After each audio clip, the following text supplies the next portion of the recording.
más del 80% de personas que están en UCI no han sido vacunados.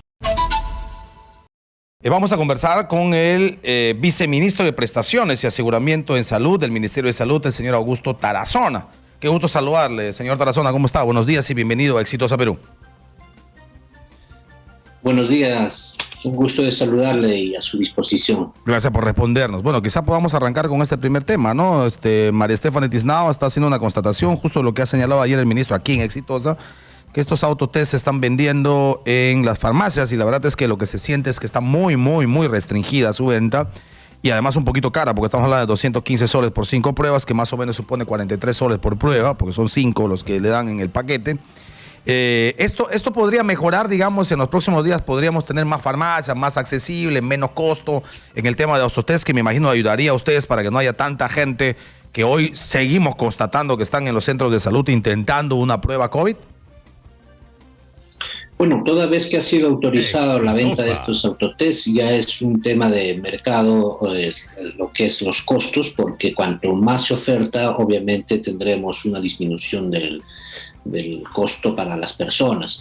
Es, como usted lo ha señalado, es parte de una estrategia de abrir todas las opciones de diagnóstico a través de las pruebas que se tiene disponible, tanto en el Ministerio de Salud como en el mercado. En ese sentido, el Ministerio de Salud está trabajando intensamente con la finalidad de brindar las mejores opciones diagnósticas, que parte del proceso diagnóstico son las pruebas, pero también hay la evaluación médica, la evaluación clínica, ya sea presencial o ya sea por vía indirecta, se debe realizar.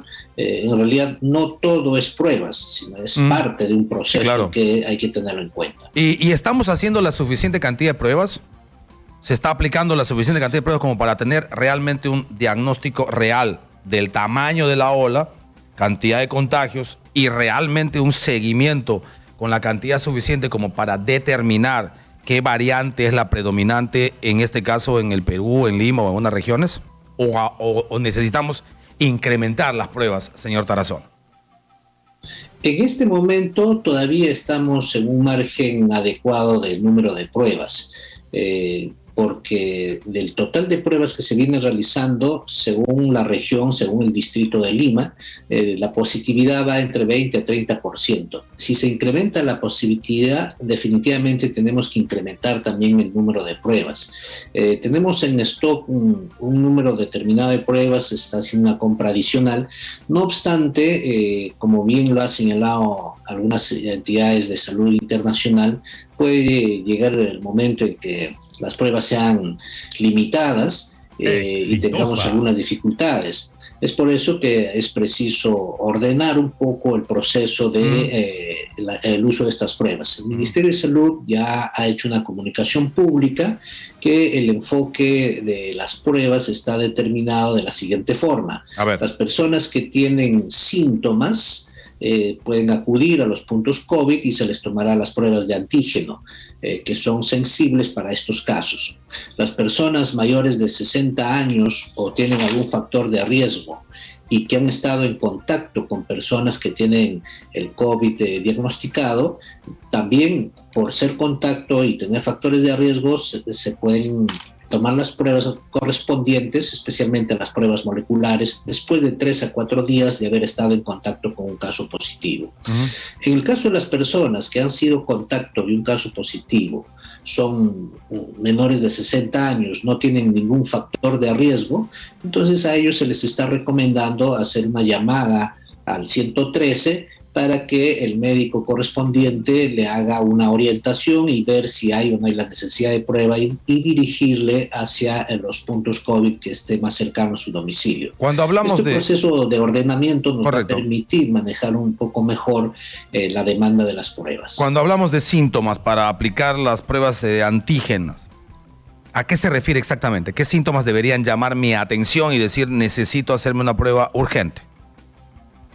En primer lugar es la fiebre, pero también puede ser fiebre asociado a otros síntomas como dolor de garganta, malestar general, mucosidad por la nariz.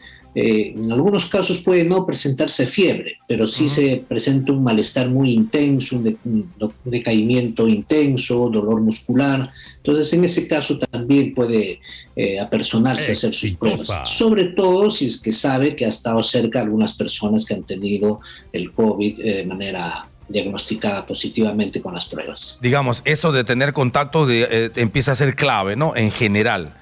A partir de ahí se evalúa. Sí. Si has tenido contacto con alguien con COVID positivo y eres más de 60 años, por ejemplo, se aplica el criterio para que puedas tener prueba molecular.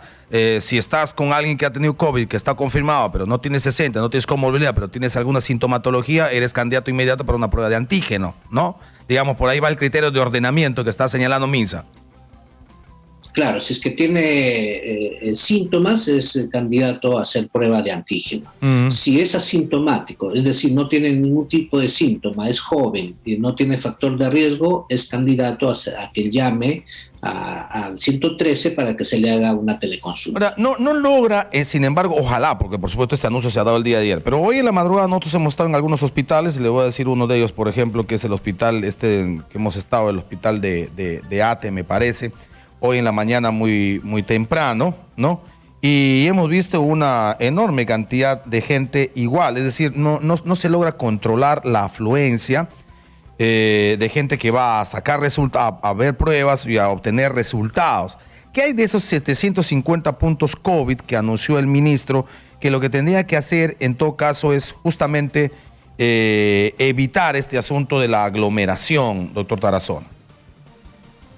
Sí, efectivamente, en realidad tenemos más de 750 puntos COVID. Funcionando ahora mismo. Es de que las personas usualmente están acostumbrados a ir al hospital antes que a un centro de salud, a un puesto de salud. En el caso específico del hospital de ATE, en realidad a pocos minutos, a menos de 5 minutos de distancia, a pocas cuadras, hay un punto COVID específico para tomar pruebas. Sin embargo, las personas se van al hospital de ATE, que no debería ser el hecho.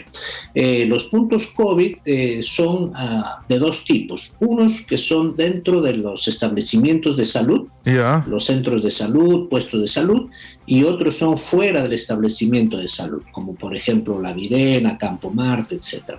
En ese sentido, estos dos tipos de puntos COVID están a disposición de las personas y pueden ir al establecimiento más cercano, verificar en dónde queda el punto COVID, que podría ser ese mismo establecimiento o algún otro establecimiento cercano, de tal forma que puedan ir a los diferentes lugares. ¿Cómo ubico esos puntos COVID? Solamente en los puntos extramurales o extra establecimiento de salud. ¿Cómo ubico esos puntos COVID, doctor Tarazona? Porque ese es un factor importante. Constatación con reporteros todos los días.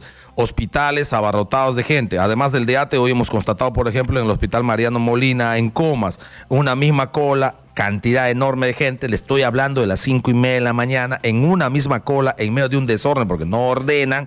En la misma cola, gente que va a tomarse pruebas, es decir, que pueden ser candidatos de COVID, que si tuviera estarían regando COVID, y gente que va a recoger pruebas que se habría hecho un día antes o 2 días antes. ¿Cómo ubico esos puntos COVID para no ir a hospitales, sino más bien ir a esos otros puntos COVID? Para quienes están yendo a los hospitales, que no debería ser el hecho, se está colocando avisos o paneles grandes en las puertas con las direcciones de los puntos COVID. Para quienes usan los medios de internet, simplemente busquen en el Google puntos COVID y allí le va a salir el listado de más de En Lima particularmente tenemos más de 200 puntos en donde se está tomando las pruebas. Esa es la modalidad.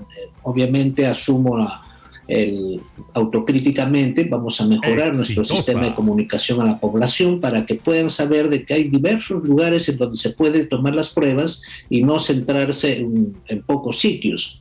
Y centrarse en pocos sitios precisamente es un problema de contagio para la población, porque como bien usted lo dice, alguien va a recoger una prueba o va a tomarse la prueba y no tiene el virus, pero está muy cercano y abarrotado con otra persona que sí lo puede tener. Es por eso que estamos orientando que solo las personas que tienen síntomas deben apersonarse a hacerse su prueba de antígeno, y las personas con factores de riesgo y son mayores de 60 años y han estado en contacto con unas personas que han tenido el diagnóstico positivo, también podría acercarse a uno de los más de 200 establecimientos que tenemos en Lima y más de 700 que tenemos dentro del país. En ese sentido, no hay necesidad de Correcto, estar doctor. desde la madrugada. El Colegio Médico... El Colegio Médico del Perú ha sugerido, ahora pasando al tema de vacunación, ya no de pruebas, sino de vacunación, ha sugerido que se amplíe el horario de vacunación a las 10 de la noche, como se aplicó el último día sábado, que ya no se hacen los vacunafés por el tema de la restricción de inmovilización. Pero ha pedido que se haga hasta las 10 de la noche por lo menos. ¿Se está evaluando esta posibilidad en el Ministerio de Salud, ampliar horario de vacunación? De hecho que sí, es una sugerencia razonable, pero también comentarle de que tenemos algunos establecimientos de salud que hacen jornadas nocturnas de vacunación domicilio por domicilio. Se está trabajando en ese sentido. No obstante, toda sugerencia es bienvenida y de hecho que es evaluada y le vamos a poner los recursos necesarios para poder ampliar las posibilidades de vacunación, porque hay que entender que la vacuna es sumamente importante para enfrentar esta ola. Sabemos perfectamente, ya está demostrado hasta el cansancio, de que la vacuna salva vidas, protege para no hacer formas graves de esta enfermedad. Aunque hay algunas cosas que relativizan. Yo quería ir de frente a esta pregunta a propósito justo de la última afirmación suya. Las vacunas protegen y evitan formas graves de enfermedad. Ayer hablé con el doctor Raúl Urquizo, que justamente nos alcanzó esta sugerencia que le acabamos de dar también. Y él nos decía que hay en esta última tercera ola, 61 médicos que están con COVID, probablemente con Omicron. De ellos hay 20 y picos que están hospitalizados entre leves entre moderados, y graves. Pero hay 7 en unidad de cuidados intensivos, médicos. Y hay uno que ha fallecido hace aproximadamente entre 2 a 3 días. Ayer él nos dijo hace 2 días, por tanto hoy hace 3. Estos médicos que están, por ejemplo, en UCI, 7 médicos en UCI, que no se han vacunado. No tengo la información exacta de los 7 médicos, pero sin embargo puedo señalarle de que la evaluación epidemiológica que hemos realizado de los pacientes que están en UCI, más del 80% de personas que están en UCI no han sido vacunados. Los restantes tienen 1 o 2 vacunas, no tienen su tercera dosis o sobre todo tienen algunos factores de riesgo severo, como es obesidad severa, como es diabetes descompensada, hipertensión descompensada. Por lo tanto, quienes están en UCI están prioritariamente sin vacunas. Esto también ha sido visto, ha sido evaluado y por lo tanto podemos afirmar categóricamente que quienes llegan a la UCI son aquellos que no están vacunados o teniendo vacunas incompletas, tienen además algunos factores de riesgo que lo hacen de mayor peligro para evolucionar negativamente. Las medidas que están rigiendo hasta ahora para intentar frenar esta tercera ola o en todo caso que no crezca tanto, rigen hasta el 16 de enero. En el Ministerio de Salud están evaluando mantener estas restricciones, ampliar las restricciones, ir por otras partes en las restricciones. ¿Qué evaluación están haciendo, doctor Tarazona? Las restricciones como tal tienen un tope en el control de la pandemia. Se está evaluando diferentes intervenciones que no necesariamente implican incrementar las restricciones o cerrar poblaciones. Implican más bien algunas actividades más dinámicas de la propia población para enfrentar la pandemia. Obviamente enfrentar la pandemia significa que cada uno tengamos que cumplir nuestros roles. El Estado haciendo todo lo que tiene que hacer y que venimos mostrando desde el Ministerio de Salud, sobre todo proveyendo los recursos para vacunas, proveyendo para los recursos para diagnósticos y planteando todo el proceso de atención. Pero la población también tiene que cumplir el rol que le corresponde, es decir, cuidarse, mantener el distanciamiento, mascarillas, no asistir a las aglomeraciones y en relación a las actividades con los sectores productivos, también el sector productivo tiene que cumplir algunas indicaciones como es que sus trabajadores estén vacunados, que sus trabajadores cumplan las medidas de prevención En fin, hay roles que... Claro, señor Tarazona, pero eso digamos suena bastante bien cuando se habla de un Perú formal, posible de controlar en una empresa donde haya planillas, o en todo caso donde uno puede ir a un restaurante que puede ser en todo caso fiscalizable por la propia municipalidad.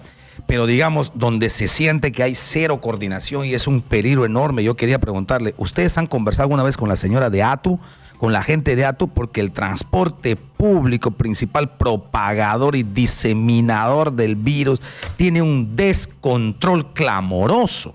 ¿Por qué no se pone coto al tema del transporte público? ¿No puede coordinar con ATU para que se pongan mayores fiscalizadores y esas latas de sardina, que las que llamamos Combi, Custer, por lo menos tengan algún nivel de control y no sigan propagando COVID?